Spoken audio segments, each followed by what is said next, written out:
Hello, this is the Reverend Naomi King, and today I want to talk to you about that other piece of the second part of the Great Commandment, which is found in Matthew chapter 22, verses 36 through 40. And this is when Jesus is asked, "Teacher, what's the greatest commandment in the law?" And Jesus replies, "Love the Lord your God with all your heart and all your soul and all your mind. This is the first and greatest commandment. And the second is like it. Love your neighbor as yourself. All the law and the prophets hang on these two commandments." Now, of course, Jesus is not writing something new here. He's not laying out a new law. He is referencing Deuteronomy chapter 6, verse 5, Leviticus chapter 19, verse 18. Why? These are revolutionary practices for people who have experienced marginalization and oppression to claim themselves and to learn how to develop right relationship with one another. Not just within our groups, but beyond our groups. So who are our neighbors? I tend to come from the perspective that all of being is my neighbor. The Lakota might frame it as all my relations. And that is the sense that I am interconnected to all of life, and the earth, and the waters, and the air, the land, and what grows in it and on it. And that includes human beings. And so there are no human beings outside of being my neighbor, as there are actually no trees outside of being my neighbor. And that can be a really challenging practice, because it makes it a lot harder to really practice love with people we disagree with or that we're critical about. And so what are some love practices? How do we actually begin to go down that path? Well, it's very similar in some ways to the practices of learning to love ourselves, where we've learned to hate ourselves. And that's going to be the chief practice there, which is taking that love and looking for what's lovable in the other person. Where do you connect? Is it around loving families? Is it around caring for this earth? Is it perhaps because everybody likes to garden in that group? Maybe it's around some other interest or some other thought or some song.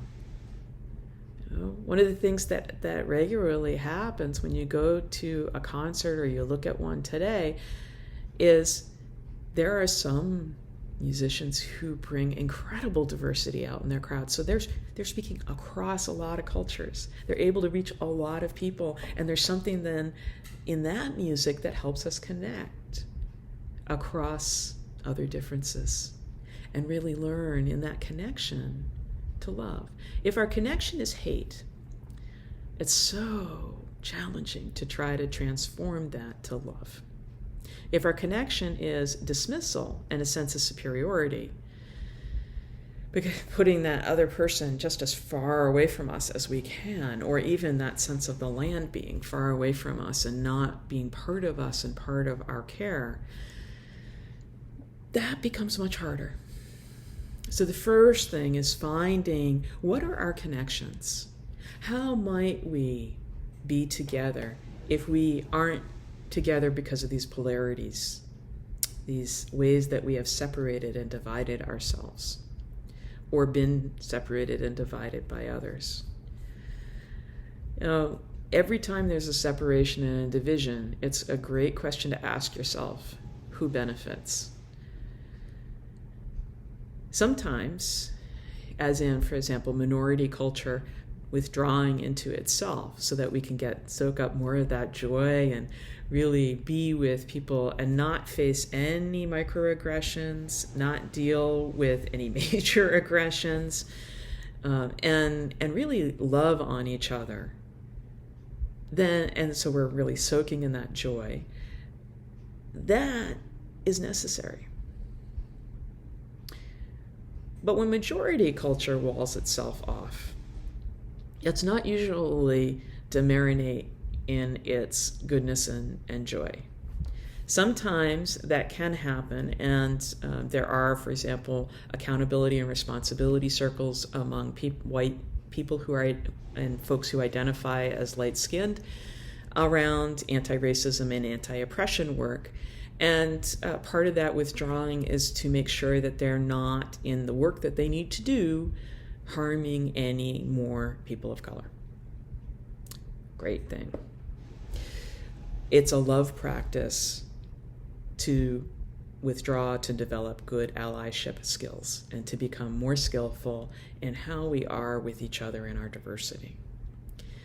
On the other hand, many of us do less than enough risking to actually spend time with others who are not like ourselves, to broaden our feeds in social media and news so that we're really attentive to those who are not like ourselves.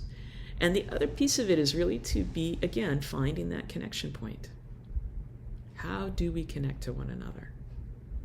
Not with hatred, not in disappointment or judgment, but where are those seeds of joy that we can water and share together? Where are our commitments in creating these diverse communities that we live in and making them better, that we can share?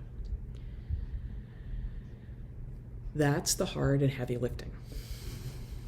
But it is one of the great practices in learning to love our neighbors as we love ourselves.